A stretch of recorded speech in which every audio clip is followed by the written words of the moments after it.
Hello everyone, how are you all doing? I'm sure everyone is really improving a lot watching the videos. Now thanks for writing to me, and your support is really something I'm looking forward to. And don't forget to subscribe with your Google account to my channel. Now we're going to continue with vocabulary development even today. Last week when we did the vocabulary development, I'm sure you followed the tips and tricks. Now again, some more tips will follow. In English, the alphabets that we have their own sounds. For example, let us start with A. If you see the words which start with A, they have different pattern. For example, we can have the R pronunciation. Which are the words? Amazing, aghast, arise. Then if we look at A pronunciation as in aged, ability, A pronunciation as in, can you say some more words? Can you think of these words? So you have to find out the words which you can form with the consonant sounds. Likewise, the vowel sounds. And also you have to see the combination sounds. For example, CH. We get a word chirp, choice. On the other hand, we have words like chef. So you have to see how well or how many words you can actually write or think of. Once you jot down these words, what is the next attempt? You must write something.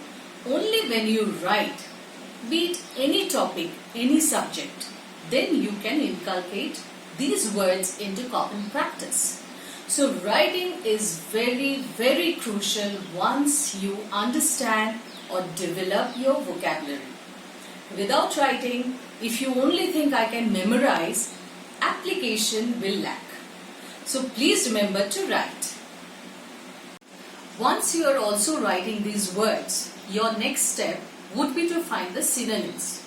Every word has plenty of synonym options, but we don't use such synonyms in every occasion. For example, record.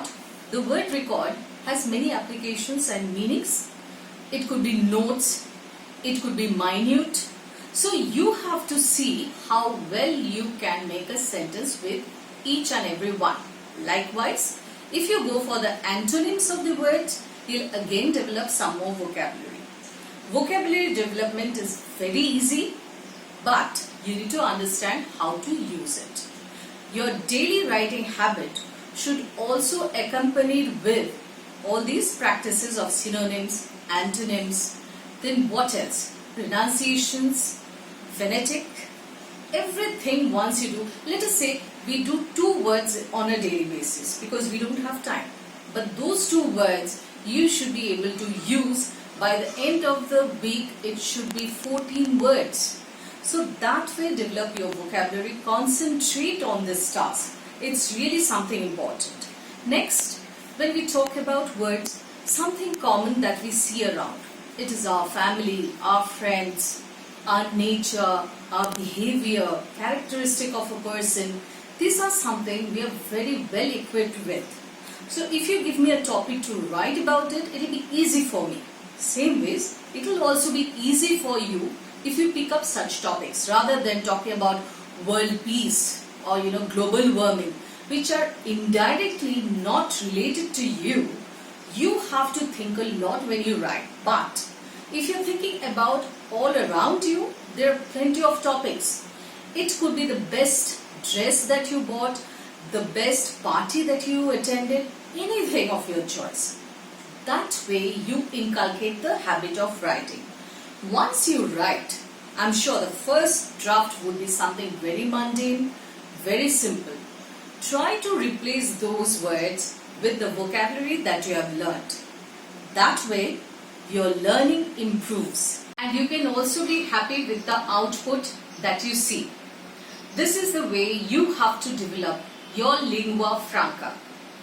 Let's speak with precision. Thanks a lot.